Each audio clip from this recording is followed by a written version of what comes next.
እና አለም ብሎ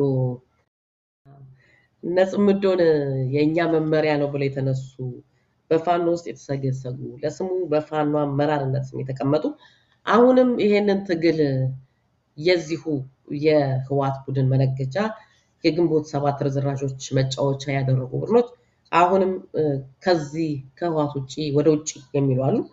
ከዛ ደግሞ ሚዲያ ገና ለገና አለም ብሎ ጽምዶና ጽምዶ ካልተባለ ሞች ይገኛሉ የሚሉ ሰዎችን አይተናል። አፈወርቅ በሱ ጉዳይ ላይ በደንብ አርጌ ምላሽ መስጠት ፈልጋለሁ። ጽምዶ እኔ ስላልገኘ እውነት ለመናገር ጽምዶማ የሚሉት የአብዮታዊ ዲሞክራሲ ልጆች የእንግዲህ ልጆች ናቸው። የእንግዲህ ልጆቹ አብረው ስለኖሩ ተኮትኩተው እዛ ስላደጉ እነሱ ያቆላምጡ። እኔ ኢየሩሳሌም እሱን አላቆላምጥም እውነት ለመናገር።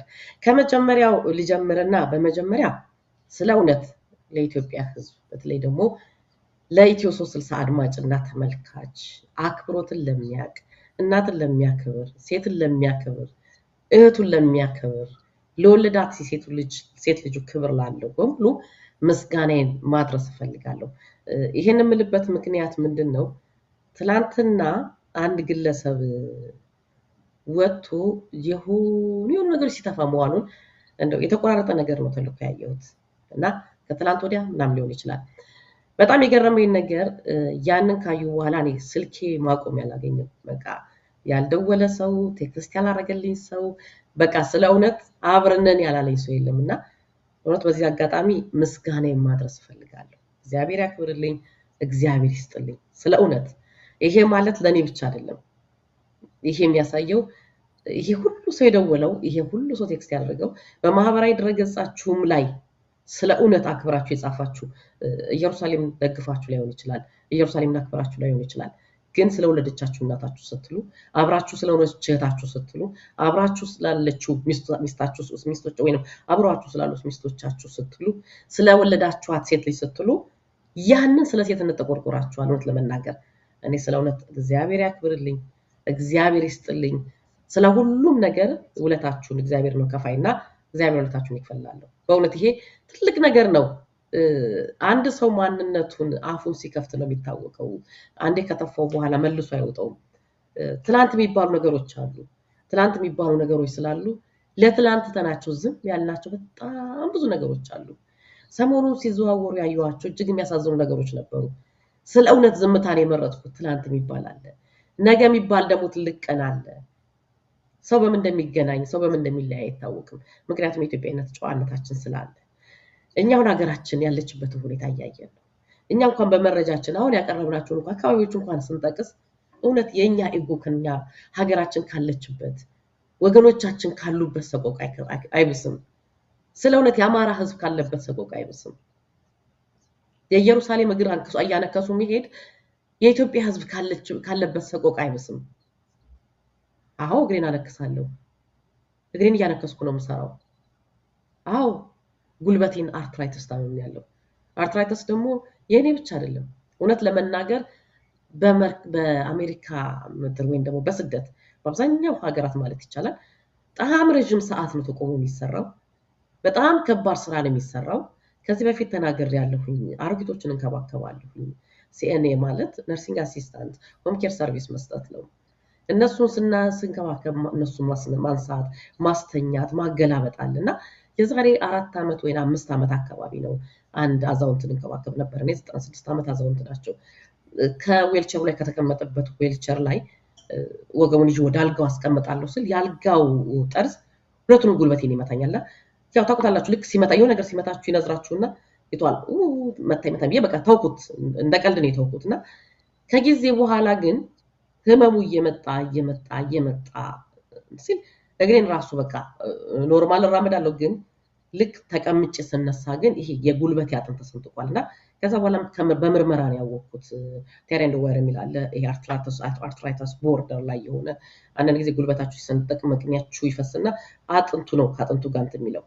ግን መድኃኒቶች አሉ፣ ትሪትመንቶች አሉ፣ ሳፕሊመንቶች አሉ የሚወሰዱ። እነሱን ጄሎች አሉ፣ እነሱን እንቀበልና አሁን ቢሮ ስንቀመጥ አይታችኋል። ስቱዲዮ ላይ ለመቀመጥ ኦልሞስት 2 ሰዓት 3 ሰዓት ሙሉ እዛው ወንበር ላይ መቀመጥ አለ። እንግዲህ ጉልበቱን ለሚያመው ሰው 3 ሰዓት ሙሉ ወንበር ላይ መቀመጥ ምን ማለት እንደሆነ አስቡት። እና ተቀምጣችሁ ስትነሱ ጉልበታችሁ አጥንቱ ቦታው ላይ እስኪገጥም ድረስ ጊዜ ይፈልጋል።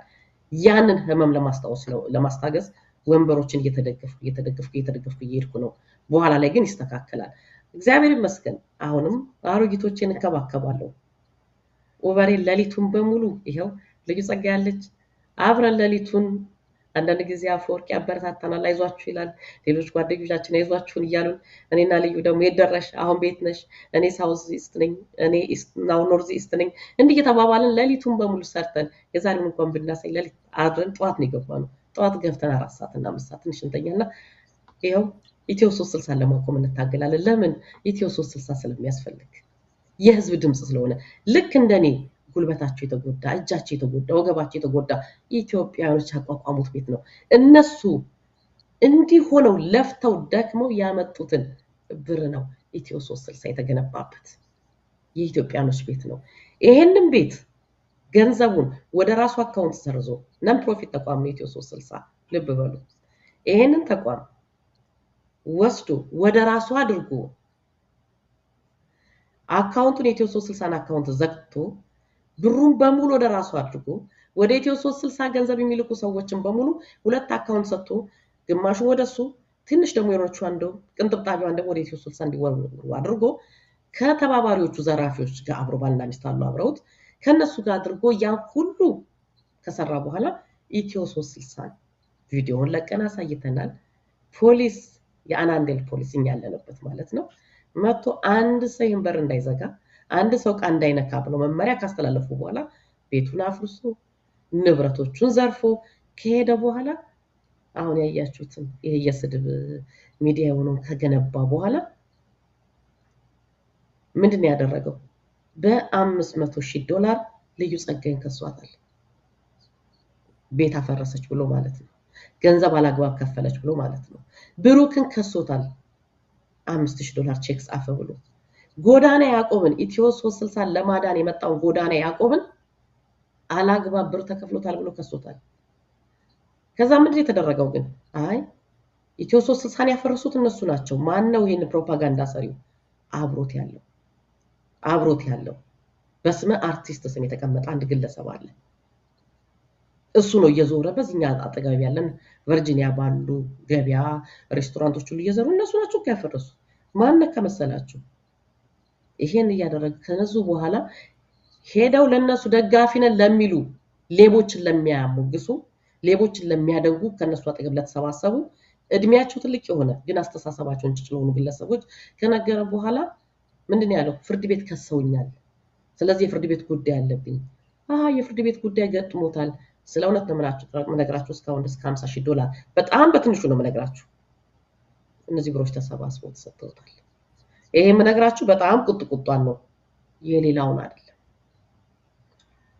ይሄን ሁሉ ካደረገ በኋላ ነው ለስድብ ደግሞ ያልቦዘነው ግለሰብ እየመጣ ያለው። እውነት ለመናገር እውነት እዚህ ጋር አንድ ነገር እናንሳ። ለምን ይሄን ያህል አንገብግቡት፣ ይሄን ያህል አሳብዶት፣ ይሄን ያህል ሁሉ ስድብ ሊተፋ ቻለ ካላችሁ ምክንያቱ አንድና አንድ ነው። ዓርብ ዕለት መዝጊያችን ላይ ስም አልጠቀስንም፣ ስም አልጠራን፣ አቤት ብሎ የመጣው እሱ ነው። አንድ ያነሳናት የሌብነት ሰንሰለት ነበረች የተዘጋጀች።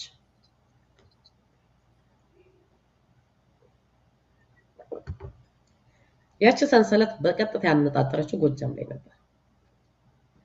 ጎጃም ላይ ዋኖቹ አመራሮችን በተለይ ዘመነን ወይንም ማስረስን ይቅርታ አግኝቶ ካነጋገረ ወደ ጋዳግም ክብሩ ወደ ጋዳግም ስሙ መለሳለው የሚል ነገር ስለነበረው እነዚህን ሰዎች ለማነጋገር ለጎጃም ላይ ያሉ የፋኖ አመራሮችን ለማነጋገር ከፍተኛ ጥረት ቢያደርግም ሁሉም ዘርበል ብሎ በሩን ይዘጋበት።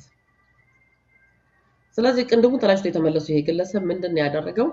አንድ ሁለት ባለ ሀብቶችን ደግሞ ማሞኘት ይጀምራል። እኔኮ ለጎጃም ህዝብ እየታገልኩ ነው። ለጎጃም ህዝብ ከመታገሌ ጋር በተያያዘ ዩቲዩብ የጎጃምን ዘፈን በማዘፈኑ ብቻ ዩቲዩብ እየተዘጋብኝ ነው። ለዚህ ደግሞ ዩቲዩብ ይሄን ደብዳቤ ጽፎልኛል ብሎ ይልክላቸዋል። እነዚህ ሰዎች ደግሞ ምንም ያወቁት ነገር የለም ማለት ነው። አሁን ደግሞ ጽምዶን እየጠጋን ጽምዶ አልልም። አሁንም እኔ በደንብ ይሰመርበት። ጽምዶን እየደገፈልን ነው፣ እያስተዋወቀልን ነው። ሌላ ማንፈልገውንም ሰው እየሰደበ እያዋረደልን ነው። ስለዚህ እንደው ብንመልሰውና ትንሽም ድጋፍ ብናደርግለት ምን ይመስላችኋል ሲሉ እቺ ደብዳቤ የተጻፈችው ደብዳቤ ዩቲዩብ ጻፈ የተባለው ማለት ነው። ስለዚህ ይላችኋል እኛን አይሬስ ደብዳቤ ጻፈ፣ ጠበቃው ደብዳቤ ጻፈ እያለ የውሸት ደብዳቤ ይልክልን ነበር ለኛ እንድንፈራ ማለት ነው። እንግዲህ በአሜሪካ ሕግ ምን ያመጣል እሱም በኋላ የምናየው ነው። ምክንያቱም ሕግ ያለበት ሀገር ስላለ። ስለዚህ ይህንን ደብዳቤ ይልክላችኋል። ነገር ግን ይሄ ደብዳቤ ፎርጅድ መሆኑን ግን ማሳወቅ ነበረብን። ማሳወቅ ባለብን መንገድ አሳውቀናል። እችን መረጃ ዓርብ ዕለት ካወጣን በኋላ ሲያብድ ቆይቶ ነው የመጣው። ሁለተኛ ነገር ጽምዶና ጽምዶ ድምጦ ቁምጦ ይባል ለእኛ የሚመለከተን ነገር የለም ለኢትዮ 360። ምክንያቱም እኛ ለማንም አሽከሮች አይደለንም፣ የሙሉ ጊዜ ገረዶችም አይደለንም። ካርታ እየቀያየርን ማሊያ እየቀያየርን ከሌና አንገስ የምንል ሰዎችም አይደለንም። ስለዚህ እሱ ጠቅልሎ ለገባበት እሱ ይሁን። እንግዲህ ድርድሩን የአብዮት ዲሞክራሲ የእንግዲህ ልጅ ሆኖ መቀመጫውን ሲያሳጡት መቀመጫውን ጠግኖ መቀመጫ የሰጠው ኢትዮጵያ ሕዝብ ነው። እውነት ለመናገር አሁን ደግሞ አንደበትና ጭንቅላት ይሰጠዋል ወይ? እኔ አዝናለሁ ይሄን በመናገሬ። ከዛ ውጭ ግን አንድ የምናገረው ነገር ምንድነው? ፖለቲካ ምንም ፖለቲካ አታውቅም የሚል ነገር ተነስቷል። እንደው ማን ይሙት ኢየሩሳሌም ተክለ ጻድቅ በየትኛው ሚዲያ ላይ ነበረ ፖለቲከኛ ነኝ ብላ የተናገረችው? ፖለቲካ ወዳለው ብላ የተናገረችው? ፖለቲካ ይገባኛል ብላ የተናገረችው የት ነበረ? እኔ ፖለቲከኛ አይደለሁ፣ ፖለቲካም አይገባኝም፣ ፖለቲከኛ መሆንም አልፈልግም። የትኛው እሱንና እሱን የመሰሉ ሰዎች የሚጎነጉኑትን